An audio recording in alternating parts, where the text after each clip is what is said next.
Buenas noches, Glenn. Mi nombre es Luisa, y esta historia me pasó por allá de 2013. No sé si tenga una explicación lógica, pero para mí fue la experiencia sobrenatural más rara que he vivido. Y pronto entenderás por qué se me hace tan pero tan difícil que fuese una coincidencia y ya. Yo tenía 18 años en ese entonces, y había empezado a trabajar en una de las tantas farmacias similares que hay aquí en Monterrey. No había logrado entrar a la universidad y, para no quedarme sin hacer nada por un año, empecé a trabajar y a ahorrar. Igual usaba mis mañanas para estudiar y, como siempre he sido muy nocturna, no tuve problema con aceptar el turno de la noche en la farmacia. Cerrábamos a eso de las 10 de la noche, y mientras contábamos el dinero de las cajas y dejábamos todo listo para la gente del turno de la mañana, se nos podían hacer las 11 de la noche fácilmente. Por suerte vivía bastante cerca y un compañero solía darme un aventón de vez en cuando. El punto es que en esa sucursal había una botarga de Dr. Simi. Conocí al chico que se lo ponía. Era un par de años mayor que yo, y la verdad es que siempre tenía una buena actitud. También sabía que siempre trabajaba hasta eso, de las 3 o 4 de la tarde. Así que el resto del tiempo el disfraz de Dr. Simi estaba colgado en la trastienda, esperando que él volviera a ponérselo al día siguiente. El día que sucedió esto, recuerdo claramente que estaba llegando a la farmacia caminando, y Dr. Simi seguía afuera. Lo saludé como siempre, pero noté que del lado derecho de su traje había una pequeña mancha de aceite o suciedad.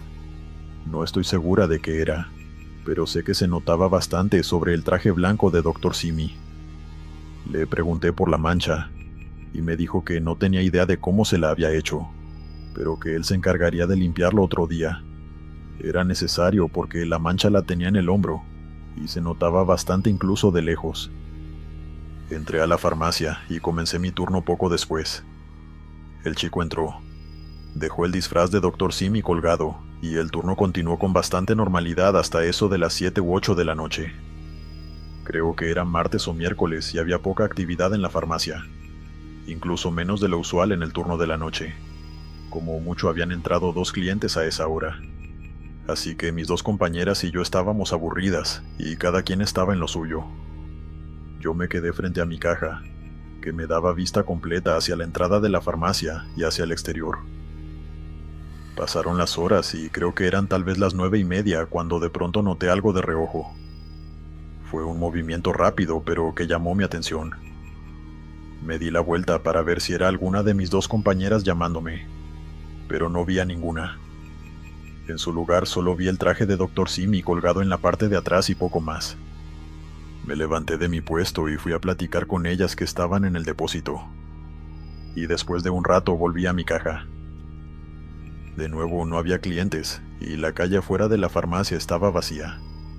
Yo no podía usar mi teléfono en horario de trabajo, así que tenía la mirada perdida hacia la nada. Y sabrá Dios cuánto duré así, hasta que de pronto una silueta blanca empezó a caminar frente a la tienda, con pasos lentos y torpes. Era un Dr. Simi, el Dr. Simi de la tienda, y lo supe por la mancha que tenía en el hombro. Exactamente la misma que tenía cuando llegué a la farmacia. Me levanté de golpe y miré hacia la trastienda, pensando que alguien se había colado sin que lo viéramos, y se lo había robado, pero, para más confusión mía, el traje estaba ahí colgado, y sin embargo, volví a ver hacia el frente y logré verlo una última vez, mientras desaparecía de mi campo de visión cruzando por la esquina. Llamé a mis compañeras en medio de un ataque de nervios, y cuando al fin lograron entender lo que les decía, ellas me dijeron que seguro solo era coincidencia, que había muchos trajes de Dr. Simi, pero no habían terminado de decir la oración, cuando la cabeza del Dr. Simi que colgaba de la pared se cayó de golpe al suelo, sin nada que lo provocara. Ese traje queda bien colgado en un perchero, y nunca se había caído. Nada justificaba que, sin que nadie lo tocara ni siquiera, esa cabeza cayera sin más. Todas nos quedamos mudas y sin saber qué decir, y lo cierto es que se notaban los nervios repentinos en todas ahí. Yo terminé caminando hacia la cabeza. La puse en su sitio y las tres nos quedamos juntas hasta que se hizo hora de cerrar. Nos apuramos para terminar, y tal vez era su gestión de aquí en adelante, pero sentí que la farmacia se había vuelto incómodamente silenciosa. Al final llegué a mi casa sin poder sacarme el asunto de la cabeza. Al día siguiente mi compañero, el que se ponía el traje, estaba de nuevo frente a la tienda, y ya había limpiado la mancha. Me tomé unos minutos para contarle lo sucedido, y él me preguntó si podía darle mi número. Se lo di, y esa noche me escribió, explicándome que había vivido una que otra cosa extraña con ese traje puesto, pero que no se lo había comentado a nadie para no quedar como un loco o algo así, pero que más de una vez él había notado que al traje le salían manchas de la nada, sin importar el cuidado que tuviera de no recostarse de paredes ni tocar nada, y que en ocasiones escuchaba cosas cuando tenía la cabeza de Dr. Simi puesta, pero que cuando miraba alrededor no había nadie. Esto solo le pasaba cuando se ponía el traje, y aunque él sabía que todo puede tener una explicación lógica, algo en el fondo le dice que no es el caso. Y a mí me pasa lo mismo. Dejé de trabajar en esa farmacia varios meses después cuando entré a la universidad. Y aunque me quedaron muchas buenas experiencias y algunos amigos, debo decir que siempre sentí que había algo raro con ese traje de Dr. Simi. Continuamos. Hace 3 días me sucedió una de las cosas más raras de mi vida, y espero que alguien de la comunidad pueda explicarme qué demonios pasó aquí, ya que la verdad, yo no le encuentro explicación. El contexto es simple. Mis padres son 2 adultos mayores y los cuido desde hace algunos años. Ellos se mudaron a mi casa ya que en el pueblo donde crecí no hay clínicas ni hospitales que los puedan atender en un caso de emergencia. La salud de ellos no es la mejor, pero han estado saliendo adelante. Sin embargo, anoche mi padre tuvo una crisis respiratoria y lo llevé de emergencias al hospital para que pudieran atenderlo.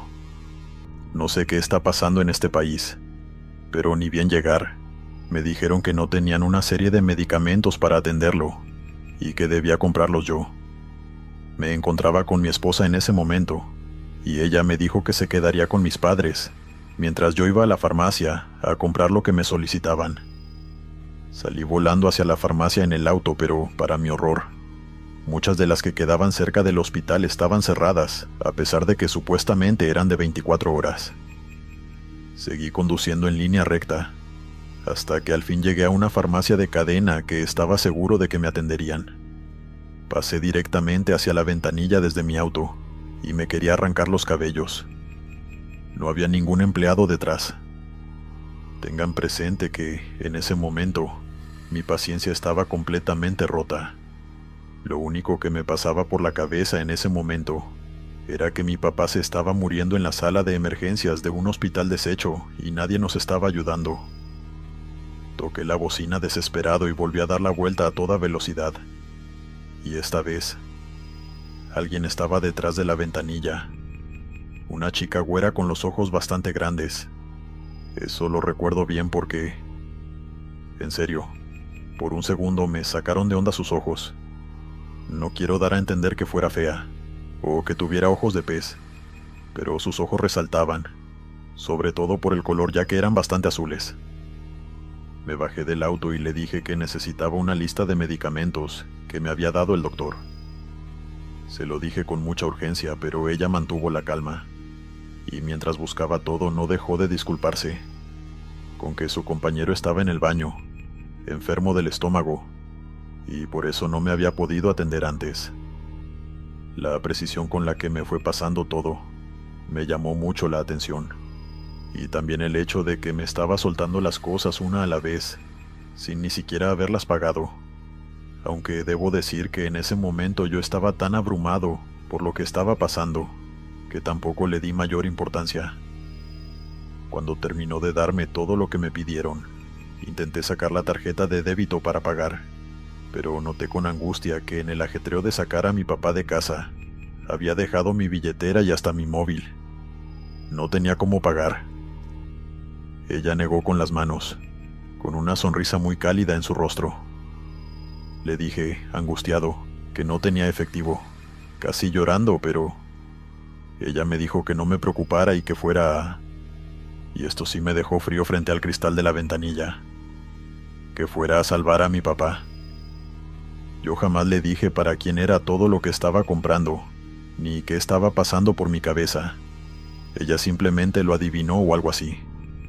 Por un instante toda mi urgencia desapareció, y quise quedarme para preguntarle qué me había dicho, y pedirle que me explicara cómo lo supo. Pero como si de nuevo ella me estuviera leyendo la mente, me señaló hacia adelante y me dijo que me apurara.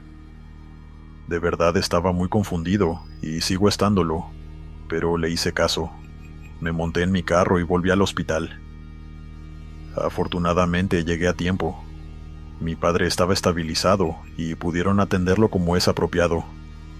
Han pasado varias horas y, por un lado, me sigue molestando que el hospital no tuviera los insumos que me mandaron a comprar. Pero por otro lado no puedo quejarme de la calidad de los doctores. Mi mamá y mi esposa volvieron a casa, y yo me quedé con mi papá el resto de la noche. Y mientras las horas pasaban y me fui quedando más tranquilo, el recuerdo de esa farmacéutica me empezó a rondar por la cabeza, y lo raro que había sido todo. Para empezar, que no estuviera desde el principio en la ventanilla si su compañero estaba en el baño. Pero luego, su apariencia, rubia, pálida, su forma de hablar tan tranquila y, más importante aún, que no quisiera cobrarme y que además adivinara lo que me estaba pasando con esa exactitud tan sobrenatural. Decidí que en cuanto mi esposa y mi mamá volvieran para hacerme el relevo, volvería a la farmacia para pagar lo que me había llevado y agradecerle. Lo malo es que cuando llegaron mi esposa y mi mamá ya eran las 7 de la mañana. Regresé a la farmacia, que ya estaba abierta, para pasar al interior, y me dijeron que el turno había cambiado hacía una hora. Les pregunté a qué hora empezaba el turno de la madrugada, y después de quedárseme mirando muy extraño, me dijeron que a eso de las 10. Durante el resto del día intenté no pensar en el asunto. Fui a casa, me bañé, desayuné algo y me acosté a dormir un rato, luego de avisar en mi trabajo que no podría ir ese día. En la tarde volví a ir al hospital, y afortunadamente mi papá estaba bien. De hecho, estaba mejorando bastante rápido, lo cual era una buena señal, por lo que probablemente para el día siguiente, es decir, hoy, deberían darlo de alta. Sin embargo, de nuevo la imagen de esa farmacéutica se cruzó por mi cabeza, así que a eso de las 9, cuando mi esposa y mi madre decidieron que era hora de irse, yo les dije que las llevaba para poder quedarme con el auto, en caso de que hiciera falta ir a comprar algo en la madrugada. Luego de llevarlas volví al hospital, y me quedé con mi papá hasta eso de las 11, cuando una enfermera me dijo que debía dejarlo dormir. Debo aclarar que esto lo disgustó más a él que a mí, ya que mi papá se estaba aburriendo terriblemente y llevaba todo el día durmiendo y preguntando cuándo podría irse a casa. Yo aproveché la oportunidad, y a eso de las 11:30 tomé camino hacia la farmacia para averiguar la identidad de la farmacéutica que me había ayudado. De hecho, y creo que no exagero cuando digo esto, en gran medida esa mujer había salvado a mi papá, ya que cuando yo llegué al hospital, si bien estaba estable, eso no significa que estuviera a salvo. Cuando pasé frente a la ventanilla no estaba ella, sino un joven moreno, alto, un poco pálido. La verdad es que tenía aspecto de estar un poco enfermo, y eso me recordó que la güera me dijo que, en efecto, su compañero estaba mal del estómago. Me acerqué, y le pregunté si su compañera estaba por ahí, ya que quería darle las gracias por haberme ayudado el día anterior. La cara de confusión y extrañeza que me dirigió ese joven me hicieron sentir un calambre en las manos. Cuando terminé de hablar, el muchacho amablemente me preguntó: «Señor, ¿de qué está hablando? ¿Está seguro de que fue en esta farmacia?» No sé si les ha pasado esto, comunidad, pero personalmente, aunque soy fanático de las historias de fantasmas y del terror en general, jamás en mi vida hubiese esperado vivir un evento tan raro. Digo, mi mentalidad era que, Si acaso los fantasmas existían, las historias les pasarían a otros. No a mí. Pero ahí estaba yo, en la farmacia del día anterior, preguntando por una farmacéutica que de pronto no existía. Insistí en que sí, que había estado ahí el día anterior, y que una güera me había atendido, ya que su compañero, es decir, el joven frente a mí, estaba mal del estómago. Cuando mencioné ese detalle, él se puso más pálido de lo que ya estaba, pero insistió en que él estaba solo en la farmacia, y que siempre, en todos los turnos, él estaba solo.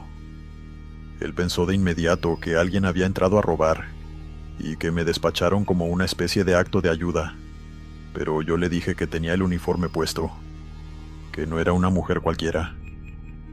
El joven llamó a su gerente, y no sé qué conversación habrán tenido, pero al final el muchacho se calmó, me cobró lo que me llevé el día anterior y me dijo que todo estaba bien.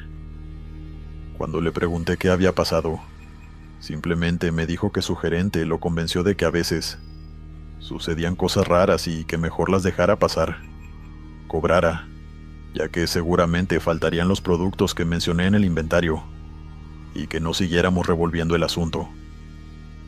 Pagué y me marché unos minutos después, convencido de que algo muy raro había pasado, y que seguramente el gerente sabía lo que había pasado, pero que no estaba dispuesto a compartirlo con nadie más.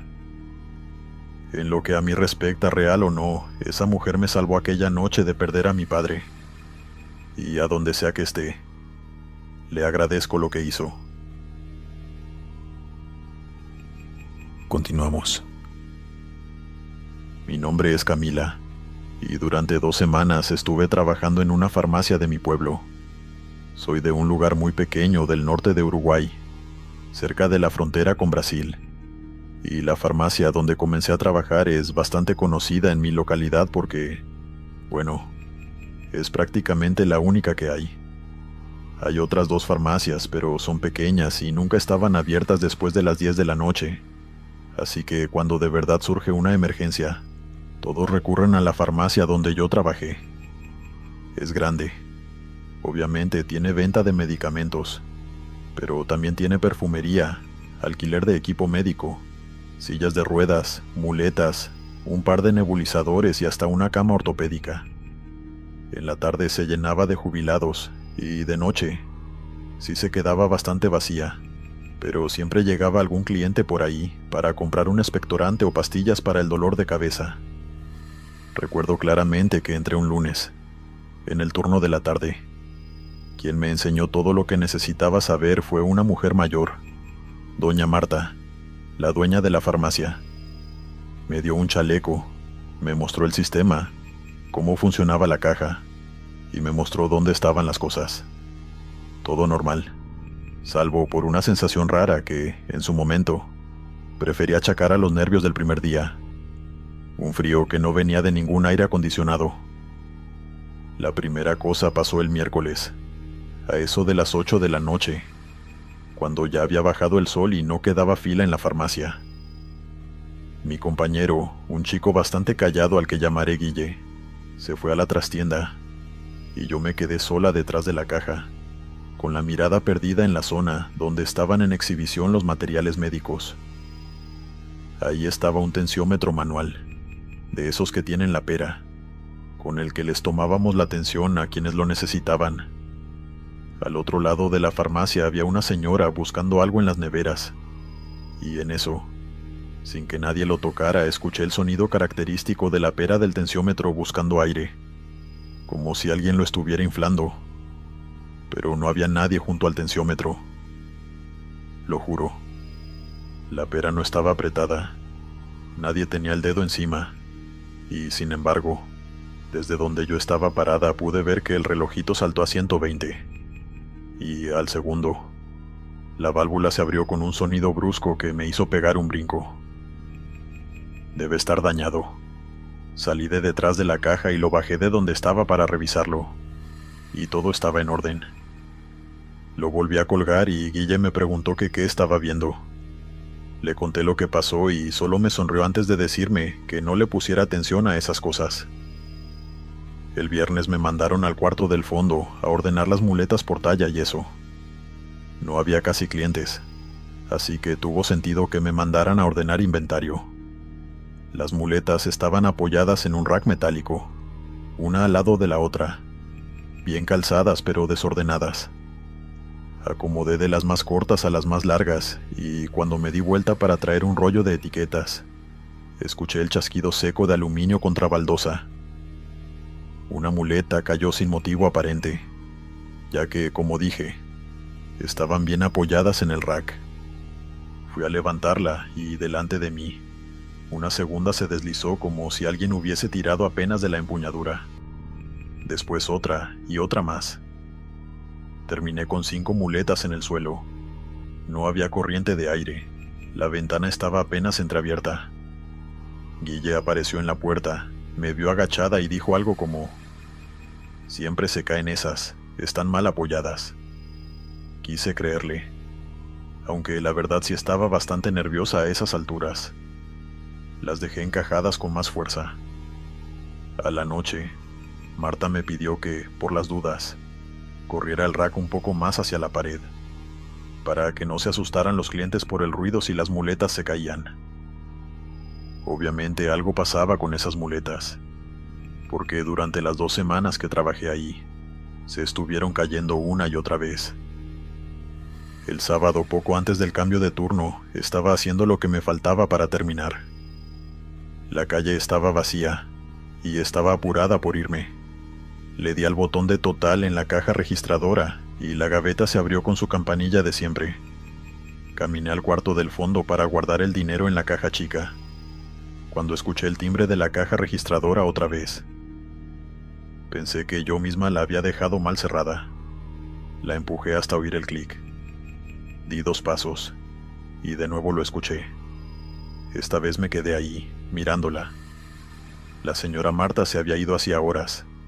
El chico que atendía en el turno de la noche aún no llegaba, y Guille se había ido hacía 15 minutos. Yo estaba sola, así que nadie podía estarme haciendo esa broma. La empujé con el costado de la mano, y esta vez sí permaneció cerrada. A los 5 minutos llegó el chico de la madrugada. Le deseé buena noche y me marché a mi casa a dormir. El lunes siguiente, a eso de las 8 o quizás un poco antes, estaba trabajando. Afuera lloviznaba, y una clienta trajo de vuelta una silla de ruedas en alquiler. La acomodé plegándola junto a las otras, con el freno puesto. Volví al mostrador. Pasó un rato y, por el rabillo del ojo, vi que una de las sillas se había corrido unos centímetros hacia el pasillo, como si alguien la hubiese empujado para pasar. Caminé hasta ahí. Noté que tenía el freno puesto, lo que me incomodó mucho, ya que entonces no me explicaba cómo había logrado salirse de su lugar. Esa misma noche, ya con el reloj clavado en las 10, la impresora de etiquetas, esa que usamos para poner nombre y precio a los productos, se disparó sola. La teníamos guardada en la parte de atrás, pero hacía un sonido tan característico que simplemente no la pude ignorar. El cliente que estaba atendiendo ni se inmutó, pero cuando terminé con él fui caminando a la parte de atrás y vi que, en efecto, la pistola, puesta sobre una mesa, se había activado sola. Coincidencia o no, 3 muletas se cayeron del rack. Yo estaba muerta de los nervios, y claramente no me sentía cómoda en mi lugar de trabajo, ya que no dejaban de pasar cosas raras una y otra vez. Guille simplemente ignoraba cualquier cosa que sucediera, y al sujeto del turno de la madrugada no había tenido oportunidad de preguntarle si había notado algo raro. El miércoles fue el día que me quebró. La señora Marta me pidió de favor que cubriera una parte del turno de la madrugada, y me pagaría bastante bien las horas extra que haría. Yo acepté de mala gana, pero bueno, el dinero que me prometió me venía tan bien que simplemente no se me ocurrió mantenerme firme y decir que no. Afuera no se escuchaba un alma, y yo estaba deseando que se hicieran las 2 para llamar a mi papá y pedirle que pasara a buscarme. De pronto empecé a oír golpes secos, espaciados, en el cuarto del fondo, como bastones contra el piso. Pensé que eran de nuevo las muletas cayéndose o algo así, pero a la orquesta de sonido se unió algo nuevo, parecido a un grito ahogado. Ahí sí me asusté, pero pensé que era que alguien se había metido por la parte de atrás. Entré de golpe, y el depósito estaba vacío. Las muletas no estaban en el piso, pero eso sí, hacía un frío horrible, como si estuviera en una nevera. Di un paso y, de pronto, escuché que en la oficina se cerraron todas las gavetas del archivador, una tras otra, en cascada. Yo estaba sola en la farmacia, y ahora solté un grito horrible que creo que se escuchó en toda la calle. Salí corriendo de la farmacia y llamé a la señora Marta para contarle lo que había pasado, y no muy después llamé a mi padre para decirle que fuera a buscarme. La señora Marta intentó darme a entender que no estaba pasando nada, y que en cualquier momento llegaría el chico de la madrugada, pero que por favor no dejara la farmacia sola. A decir verdad, no sé cómo logró convencerme, y volví a entrar a la farmacia, pero al menos mi papá llegó al rato, y me hizo compañía hasta que el chico de ese turno llegó. Me quedé con él un rato hablando, y me dijo que desde siempre esa farmacia había tenido algo raro, pero que él había aprendido a ignorarlo para no asustarse tanto y poder trabajar en paz. Al día siguiente la señora Marta me explicó más o menos lo mismo, pero insinuando que aquello era inofensivo y que por favor intentara ignorarlo. Y en serio, lo intenté. Al día siguiente entré a mi turno con todas las intenciones de mantener mi empleo, y todo iba relativamente bien hasta eso de las 9 de la noche. En ese momento la tensión y la anticipación de que algo raro fuera a pasar me hicieron sentir muy cansada. Le avisé a Guille que iría al baño, y me fui a lavar la cara. Me mojé la nuca, y cuando levanté la mirada, desde los cubículos logré ver una cara que me devolvía la mirada. Salí corriendo del baño y le dije a Guille que había alguien en el baño, y cuando volvimos me dijo que seguro confundí una de las papeleras con una cara. Pero por Dios, no estoy loca. La cara se asomaba desde debajo de la puerta de uno de los cubículos, y era blanca como una hoja de papel. Esa misma noche la caja registradora se abrió 2 veces más, y yo, con todo eso pasando y, sumado a lo que sucedió el miércoles, decidí que no podía seguir en ese trabajo. Al día siguiente hablé con la señora Marta. Me disculpé con ella, pero le dije que no podía continuar. La verdad es que fue muy comprensiva, y me dijo que me pagaría un poco más de lo que me correspondía por esas 2 semanas de trabajo, pero que por favor intentara ser discreta y no esparcir el rumor por el pueblo. Yo acepté, y de hecho lo sigo haciendo, ya que esa farmacia sigue abierta. Obviamente cambié los nombres de todos los involucrados para no afectar a la señora Marta con este relato. Entregué el chaleco ese mismo viernes. Conté la caja por última vez. Me despedí de Guille y me marché tranquila, sabiendo que no tendría que soportar ninguna nueva extrañeza dentro de esa farmacia. Y no volví. De hecho, siempre que necesitaba comprar algo, prefería ir a otra farmacia o simplemente dejar que fuera mi papá o alguno de mis hermanos en mi lugar. Conseguí trabajo a los pocos días en un almacén grande del lado de ruta, con música de fondo y clientes que compran al por mayor varios productos para sus negocios. A veces, si paso por la esquina de la farmacia, veo la luz de tubo encendida en el fondo y me agarro el antebrazo. Lógicamente, terminé teniendo pesadillas con ese lugar, y constantemente sentía que algo o alguien me agarraba mientras dormía.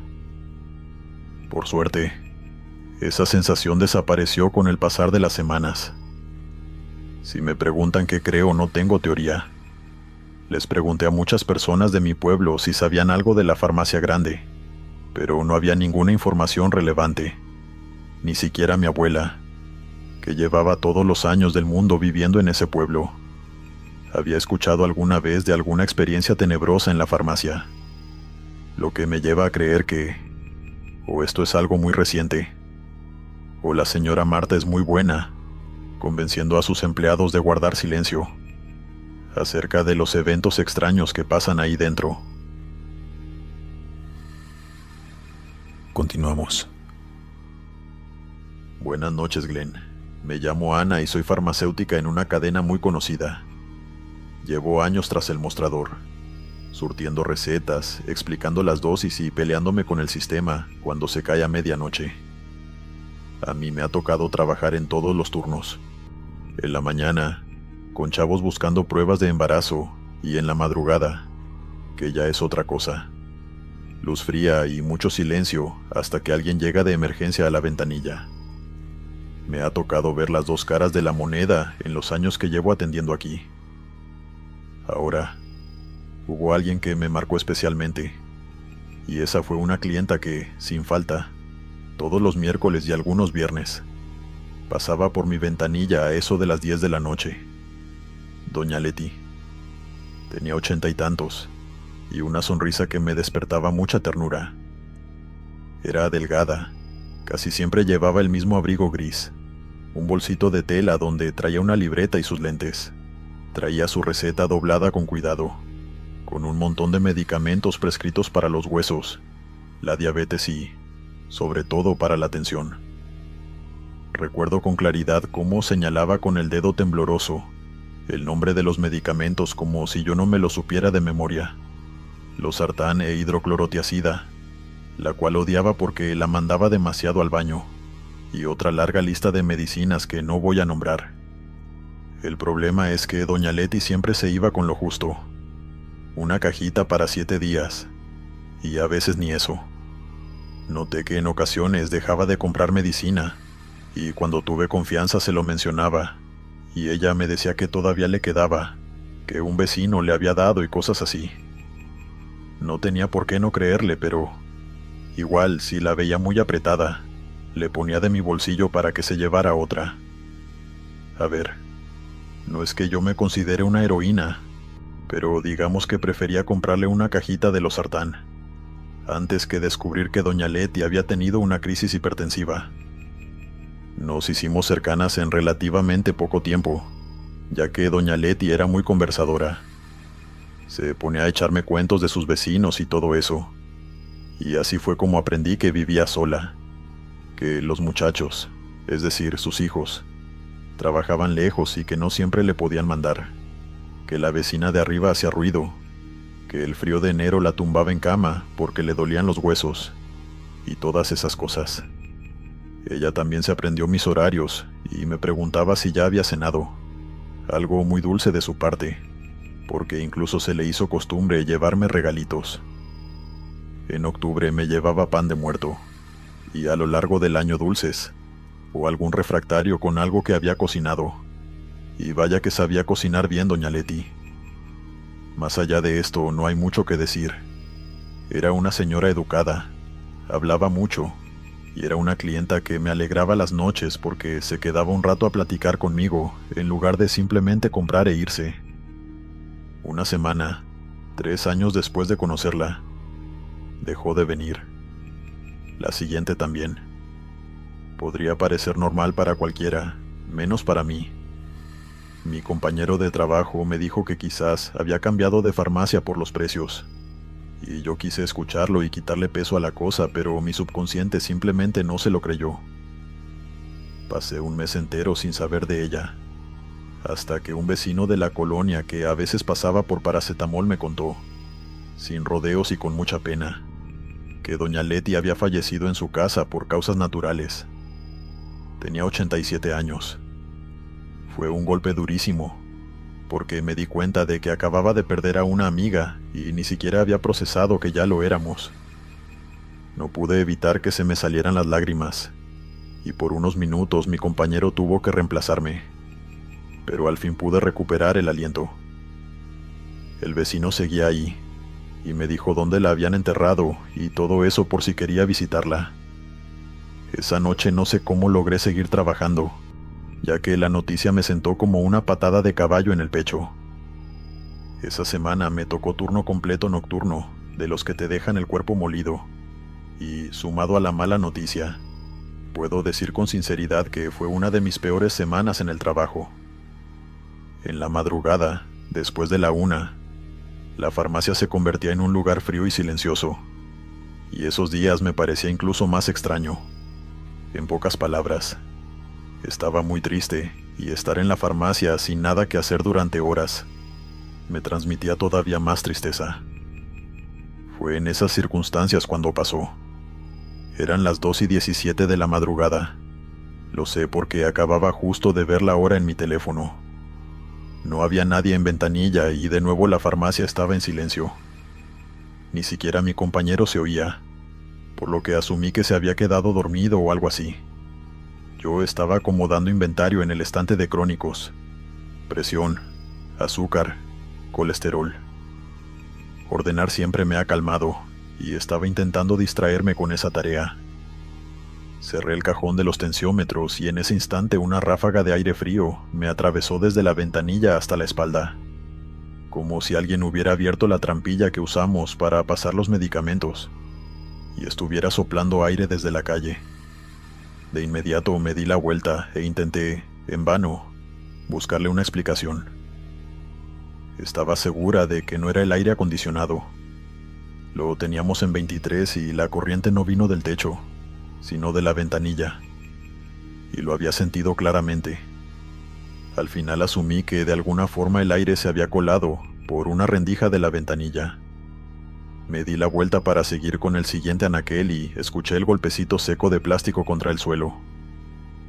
De la repisa de en medio junto a mis manos, se había resbalado una cajita de losartán, y con ella, una pequeña hilera de blísteres. No fue una avalancha, simplemente fueron unos cuantos que se cayeron justo a mi lado sin ninguna razón.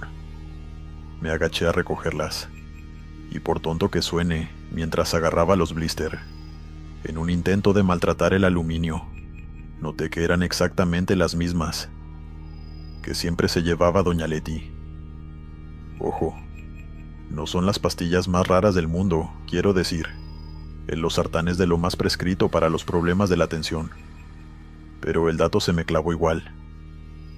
Me puse de pie con el paquete en la mano y entonces sentí la mano. No un empujón, no un agarrón, sino una mano pequeña y gentil que se me posó un segundo en el hombro izquierdo, cerca del cuello, con una suavidad que supe interpretar como que no quería asustarme. Me quedé rígida, con la vista clavada en la etiqueta del estante. Antihipertensivos, AL. Me di la vuelta con el corazón en la garganta. Claro que no había nadie. La ventanilla seguía cerrada, el pasillo vacío, y mi compañero al fin apareció al fondo de la tienda, sin enterarse de lo que me estaba pasando. Notó mi mirada y me hizo un gesto como preguntándome si todo estaba bien, y me puse a llorar. Sé que fue doña Leti quien se manifestó esa noche. Le pedí a mi compañero que me diera unos minutos, y como él sabía lo triste que estuve los últimos días, no me pidió detalles ni explicaciones de lo que me pasaba. Fui a la trastienda y revisé la grabación de seguridad en el monitor de la cámara. Vi mi espalda en blanco y negro, mi coleta moviéndose apenas, y nada más. Ni sombras ni luces raras, solo yo quedándome quieta de pronto y dándome la vuelta unos segundos después, luego de haber recogido pastillas del suelo. No sé por qué lo hice, pero dije en voz bajita: «Buenas noches, doña Leti», como si estuviera despidiéndome de ella también. No esperaba respuesta, pero la hubo. No fue una voz ni nada parecido, sino un olor tenue que nunca había notado en la farmacia a esa hora. Agua de colonia. Un segundo, pero lo justo para que se me grabara en la memoria para siempre. Me fui a la caja, me senté y seguí trabajando durante el resto de la noche. Y a partir de ese día me sentí mucho más tranquila. El momento de confusión y duda también se me pasó gracias a que el timbre de la ventanilla sonó de golpe. Un taxista buscando un curita, una señora pidiendo algo para el estómago. Volví a la rutina y seguí hasta las 6. Asumí que lo que había pasado fue real, y el fin de semana visité la tumba de doña Leti. Me tardé un poco en encontrarla, pero lo logré, y le llevé flores y todo eso. No es una historia que haya compartido con mucha gente, ya que siento que es un poco íntima, pero decidí enviarla para que quede un registro de ella. Me parece una linda historia, y sé que la comunidad no me juzgará, ni se pondrá quisquillosa con los pequeños detalles. Desde entonces visito su tumba, al menos 1 o 2 veces al mes. Así aprovecho y también visito la tumba de mis abuelos y eso. La buena señora Leti fue mi amiga por poco tiempo, y casi por accidente, pero la recordaré para siempre como una persona dulce y amable, que vivió una vida plena, y logró hacer mis noches de miércoles un poco más agradables. Continuamos. Buenas noches, mi nombre es Lucas, y trabajé 3 años de noche en una farmacia de cadena, de esas con ventanilla 24 horas. La sucursal era pequeña, y dado que vivimos en un pueblo pequeño del sur de México, lo cierto es que nos conocíamos entre todos incluso antes de empezar a trabajar juntos, y también conocíamos a la mayoría de los clientes. Éramos un equipo pequeño, Ángela en caja, yo en mostrador y depósito, y Raquel que hacía de todo con una calma que nos contagiaba. Si faltaba un lote, ella lo encontraba. Si el sistema se caía, ella lo levantaba. También estaba el supervisor Leonardo, que debo decir era demasiado estricto para su propio bien. Se estaba volviendo viejo prematuramente por preocuparse tanto por las cosas. Nos llevábamos como familia de turno nocturno. Nos cubríamos las espaldas, tomábamos café juntos. Nos hacíamos bromas tontas para aguantar despiertos después de las 3 de la mañana y bueno, en general nos cuidábamos entre nosotros. Puedo decir con total seguridad que si no hubiese sido por Ángela y Raquel, mi paso por el turno nocturno hubiese sido muchísimo peor. Por desgracia, a veces la vida es injusta y se lleva a aquellos que menos se lo merecen. Perdimos a Raquel un lunes. Salió de la farmacia a las 7 de la mañana. Se subió a un taxi y en una intersección un camión se comió la luz. Nos enteramos por el grupo de WhatsApp de la farmacia. El velorio fue al día siguiente. La familia estaba destrozada y su mamá nos agradeció a todos los del trabajo que estuviéramos allí. No sé decir más. El miércoles, todos tuvimos que volver al trabajo. Leonardo nos llamó, dándonos una charla breve de la nómina, las políticas y todo eso. Ángela y yo volvimos al turno de la noche sin Raquel. Y vaya noche la que pasamos. El letrero de abierto 24 horas no entiende de duelos ni del malestar que queda después de perder a un amigo. Aquella primera noche nada estaba igual. La ventanilla timbraba. Los clientes pedían lo de siempre. El trabajo iba bien. Pero al mismo tiempo, Ángela y yo nos sentíamos incompletos e incómodos mientras trabajábamos. Durante el resto del turno se nos perdieron las cosas, e hicimos mal muchas de las tareas que solía hacer ella. Éramos un desastre, pero había que continuar. Leonardo nos regañó y nos pidió que al día siguiente llegáramos más atentos. Al día siguiente llegué con el mismo desánimo que el anterior, pero dispuesto a no equivocarme para que la noche no se hiciera aún peor con los regaños de Leonardo. Fue esa noche de jueves cuando la primera cosa extraña pasó. Eran cerca de la 1 de la mañana y yo estaba reacomodando un estante lleno de pastillas, cuando vi por el rabillo del ojo algo que me hizo voltear, al fondo del depósito. Enfoqué la vista y vi agachada a Raquel, de espaldas a mí, como si estuviera revisando la caja frente a ella. No era una sombra ni Ángela, era Raquel, nítida, como si estuviera ahí de verdad. Solté un grito que me dio vergüenza inmediatamente y salí corriendo por el pasillo. Ángela vino desde la caja y me preguntó, ¿qué pasó? Pero ni siquiera le pude contestar porque no me salían las palabras. Le señalé el depósito como un niño y cuando volvimos los dos, el fondo estaba vacío. Por un momento, ella pensó en decirme que no hiciera bromas así, que estaba feo ponerse chistoso, pero se quedó en silencio y simplemente me dio unas palmaditas en la espalda para calmarme. Esto me lo confesó unas cuantas horas después. Eso fue lo primero, pero no lo último.